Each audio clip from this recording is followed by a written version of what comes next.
Olá e bem-vindos. Olhem, e se a maior parte dos conselhos de autoajuda que andamos a ouvir estiverem simplesmente errados?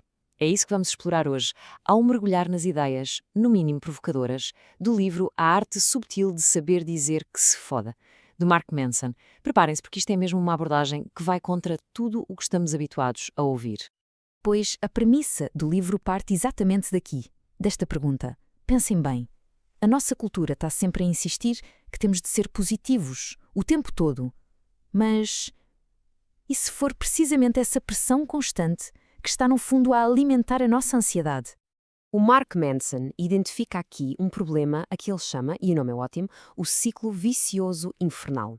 E o que é isto? Bem, é basicamente quando ficamos ansiosos por estarmos ansiosos, ou quando ficamos zangados por sentirmos raiva.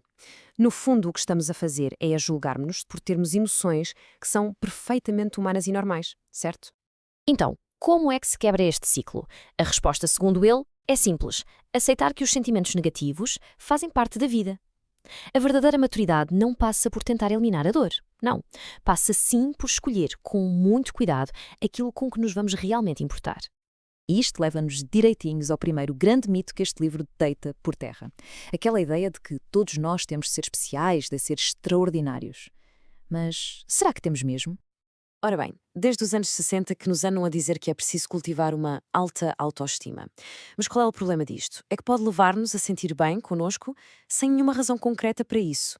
A alternativa que o livro propõe é outra. É aceitar o nosso lado mais negativo e começar a ver o fracasso não como um ponto final, mas sim como uma ferramenta. Uma ferramenta essencial para o crescimento.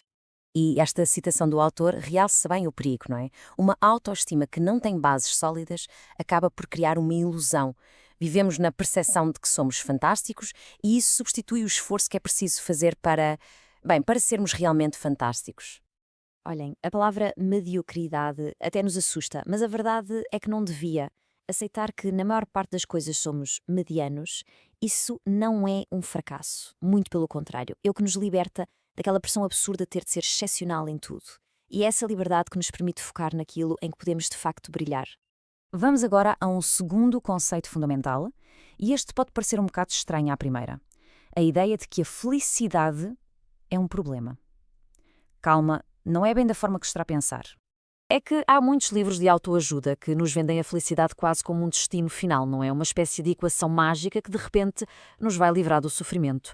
Só que a realidade, pelo menos segundo o Manson, é muito diferente. A felicidade não é uma coisa que se encontra, é uma coisa que se constrói, todos os dias. Neste livro, a felicidade é vista de outra forma.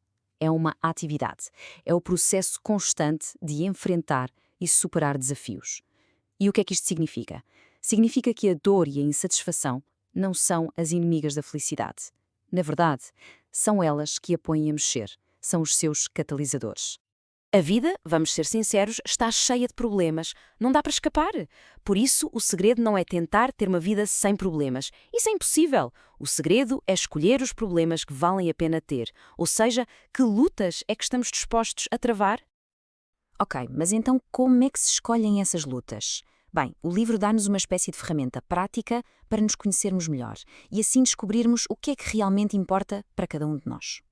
E essa ferramenta é a metáfora da cebola da autoconsciência. É uma ideia ótima. Começa-se pela camada de fora, a mais superficial. O que é que eu estou a sentir agora? Raiva. Ok. Depois vamos mais fundo. Mas porquê? Porque o meu colega ficou com os louros pelo meu trabalho. E por fim chegamos ao centro, ao núcleo da cebola. Que valor meu é que está aqui a ser violado? O valor da justiça, do reconhecimento. É precisamente aqui, neste ponto, que a verdadeira mudança pode acontecer. Muitas vezes achamos que o processo funciona assim. Primeiro vem a inspiração, depois vem a motivação e só depois é que vem a ação. O problema é que ficamos à espera da tal inspiração e ela muitas vezes simplesmente não aparece. Pois, o livro vira isto completamente ao contrário, com o que chama o princípio do faz alguma coisa. E a ideia é que a própria ação é a faísca inicial, é a ação que gera resultados, e são esses resultados que depois nos inspiram. E essa inspiração, por sua vez, gera mais motivação. É um ciclo virtuoso, ou seja, não se fica à espera da motivação. Cria-se a motivação, agindo. Esta citação resume na perfeição o poder da responsabilidade. Reparem bem, mesmo que a culpa do que aconteceu não seja nossa, Nós somos sempre responsáveis pela forma como reagimos. E quando assumimos essa responsabilidade, deixamos de ser vítimas e passamos a ser os protagonistas da nossa própria história. A mudança é total. E para terminar, vamos focar-nos em 2 dos conceitos que são, talvez, os mais libertadores de todo o livro. Por um lado, o poder de dizer não, e por outro, a importância de aceitar que não somos eternos. Nós temos a tendência de ver o não como uma coisa negativa, mas na verdade é uma ferramenta de libertação.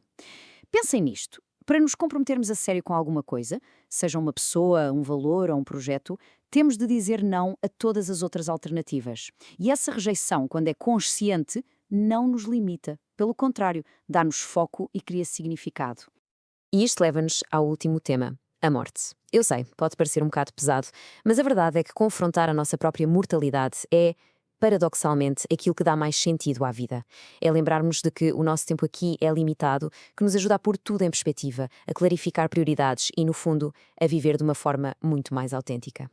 E assim, esta análise deixa-nos com uma pergunta final, que é se calhar a mais importante de todas.